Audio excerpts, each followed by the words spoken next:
Shalom, bien-aimés frères et sœurs, c'est ici le couple Bellevie Makanga et aujourd'hui nous venons encore au travers de notre chaîne Amour et Foi avec l'intention cette fois-ci de nous exhorter. Et aujourd'hui Dieu m'a mis à cœur de partager avec vous un sujet que j'intitulerai la décision de ta vie. Vous savez, la décision que nous prenons aujourd'hui impactera notre vie dans 5 ans. La décision que vous avez prise il y a 5 ans de cela a fait de vous ce que vous êtes aujourd'hui. Et la décision que vous allez prendre aujourd'hui, à partir du moment où vous suivez cette vidéo, fera de vous l'homme que vous serez dans 5 ans.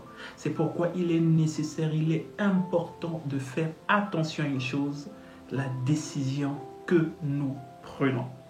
Pour cela, je vais alors vous demander d'ouvrir vos Bibles et nous allons naviguer rapidement au travers de la Bible afin d'en tirer le contexte. Et donc, dans le livre de Ruth, nous allons lire à partir du premier chapitre et nous allons lire jusqu'au chapitre 5. Ruth chapitre 1 du premier jusqu'au 5e verset. Et donc, Ruth chapitre 1, premier chapitre, du verset 1 à 5. Lisons au nom du Seigneur. Du temps des juges, il y eut une famine dans le pays. Un homme de Bethléem de Juda partit avec sa femme et ses 2 fils pour faire un séjour dans le pays de Moab. Regardez, il est dit, du temps des juges, il y eut une famine. Donc, à cause de la famine, cet homme, avec sa femme et ses 2 fils, il quitte Bethléem pour s'en aller dans un pays qu'on appelle Moab.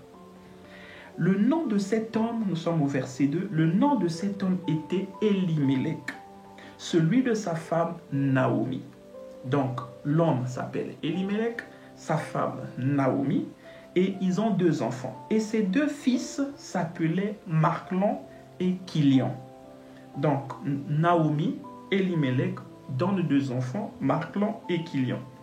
Ils étaient Éphratiens de Bethléem, de Juda. Arrivés au pays de Moab, ils y fixèrent leur demeure. La Bible continue au verset 3. Elimelech, mari de Naomi, mourut, et elle resta avec ses 2 fils.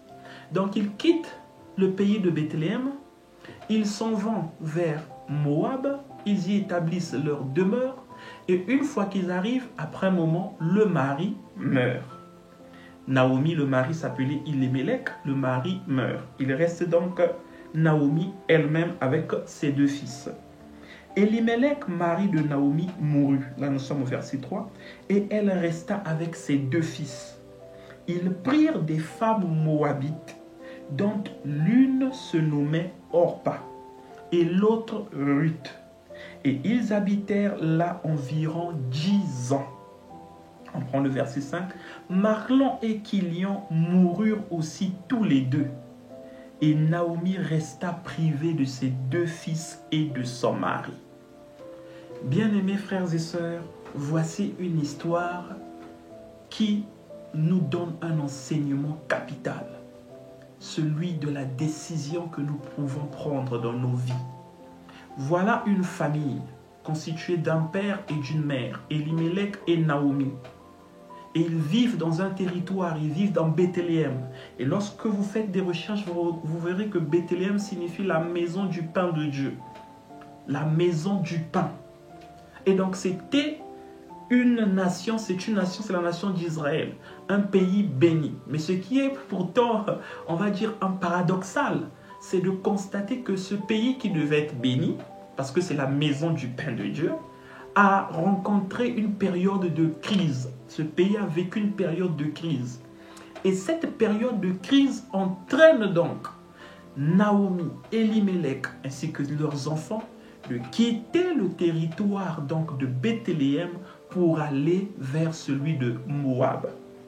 Et remarquez ce qui se passe, c'est que aussitôt qu'ils s'y installent, alors Naomi perd son mari. Le mari meurt. Et un peu plus tard encore, elle perd ses 2 enfants. Les enfants aussi meurent. Ceci dit une chose et une notion très importante que chacun de nous doit comprendre, doit examiner dans sa propre vie. Les épreuves, nous les vivons tous. Nous avons des périodes de difficulté dans nos vies, des périodes incompréhensibles dans lesquelles nous passons par des pressions, nous passons par des moments de manque, des moments de disette, où tu n'as pas d'argent, tu n'as pas de travail, tu ne sais pas où tu vas pouvoir trouver un petit quelque chose pour te nourrir. Des périodes où tu cherches, ça ne va pas. Et puis s'ouvre, tu entends parfois, bon écoute là, il y a tel réseau, il y a telle possibilité. Mais toi, tu oublies une chose, c'est que tu es chrétien.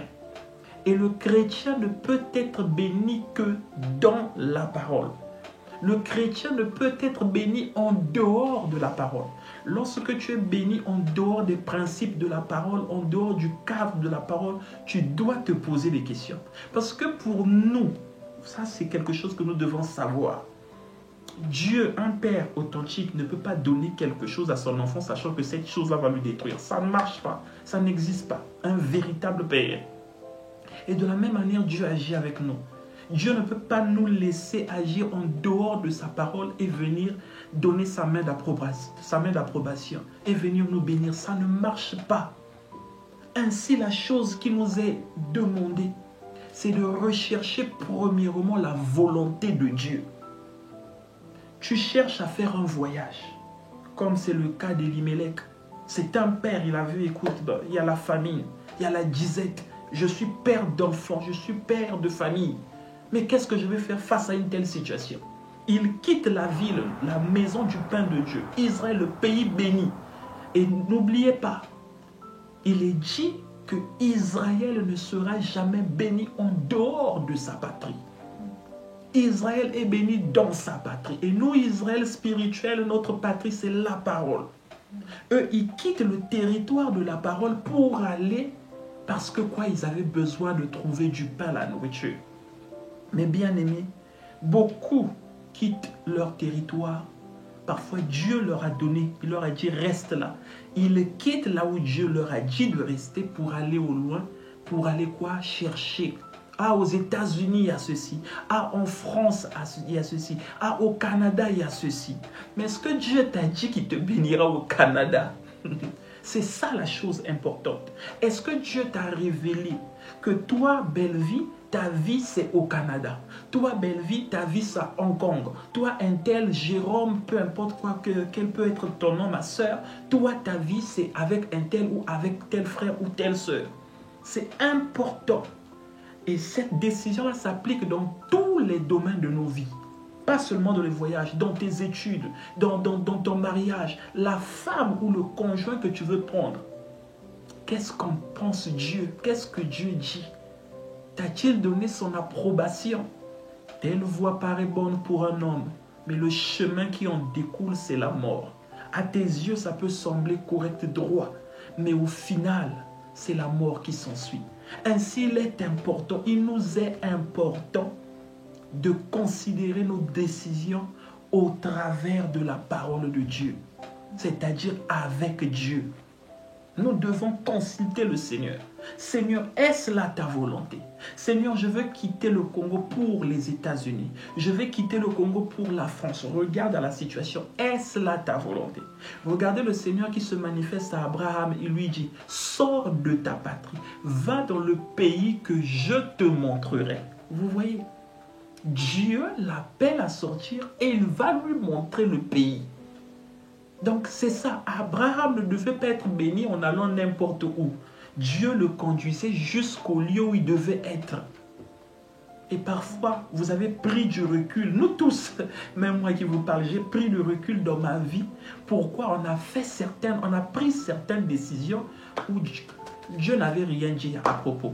Mais à cause des difficultés de la vie, à cause des problèmes, à cause du manque de travail, manque de ceci, tout ce manque-là entraîne à ce que nous puissions prendre certaines décisions et nous voilà. Et lorsqu'on arrive au bout, on rencontre quoi? Oh là là, la situation dans laquelle on se retrouve est même encore plus pire que là où on était. Il y a des gens qui sont bénis réellement. étant chez eux en Afrique, au Congo, ils sont millionnaires. Ils sont millionnaires chrétiens. Parce qu'on a tendance à penser que on ne peut pas être riche et être chrétien. Ça, c'est faux. Ou encore rester en Afrique et que c'est aux États-Unis, au Canada, en France qu'il y a des riches, en Afrique, il y a... Non, non, non, non, c'est faux. Il y a des gens qui sont bien établis, étant chez eux, que ce soit en France, que ce soit au Congo, au Côte d'Ivoire, Cameroun, Guinée, peu importe. Et c'est la même chose dans toute décision que nous devons prendre, mes bien-aimés. Elimelech est mort. Kilion est mort. Marclon, mort. Pourquoi? La décision prise par le papa Elimelech. Et Naomi est restée seule. Et lorsque vous allez parcourir ce livre de Ruth, vous allez voir au verset 6, Naomi finalement décide de retourner, décide de repartir dans son territoire, dans sa patrie. Parce que, voilà, elle avait entendu parler que le pain était de retour. Dieu avait de nouveau béni. Tu peux vivre une certaine difficulté. Tu peux vivre une situation. Rassure-toi que ce n'est pas simplement un temps d'épreuve. C'est surtout ça. Et surtout, évite de faire des compromis. Parce que lorsque tu feras des compromis, tu te retrouveras en dehors du cadre de la parole. Et lorsque tu te retrouves en dehors du cadre de la parole, tu ne seras jamais béni. Tu perds le Seigneur. Et voyez-vous, cette décision-là conduit à la mort. Ainsi, réfléchissons avant toute décision. Demandons à Dieu, Seigneur, est-ce là ta volonté? Je veux aller en France, je vais épouser tel frère, je vais épouser telle sœur. Seigneur, que penses-tu d'elle? Que penses-tu de lui? Il n'y a personne qui maîtrise, qui connaît votre destinée mieux que Dieu lui-même, celui qui vous a créé. Il est important de consulter premièrement le Seigneur. Seigneur, je veux ouvrir ce business, je veux ouvrir telle entreprise, je veux me lancer dans ceci, dans cela. Est-ce là ta volonté, Seigneur? C'est important. Et lorsque vous avez la révélation de la volonté du Seigneur, qu'il y ait vent, qu'il y ait marée, qu'il y ait tempête, qu'il y ait des blocages, vous savez que Dieu l'a dit, alors Dieu va confirmer sa parole. Parce que souvenez-vous, le ciel et la terre passeront, mais sa parole ne passera point. Tant que c'est Dieu, allez de l'avant. Ainsi, c'était le petit message d'exhortation que je tenais à partager avec vous. Que le Seigneur Jésus-Christ vous bénisse. Grand shalom chez vous et à très bientôt.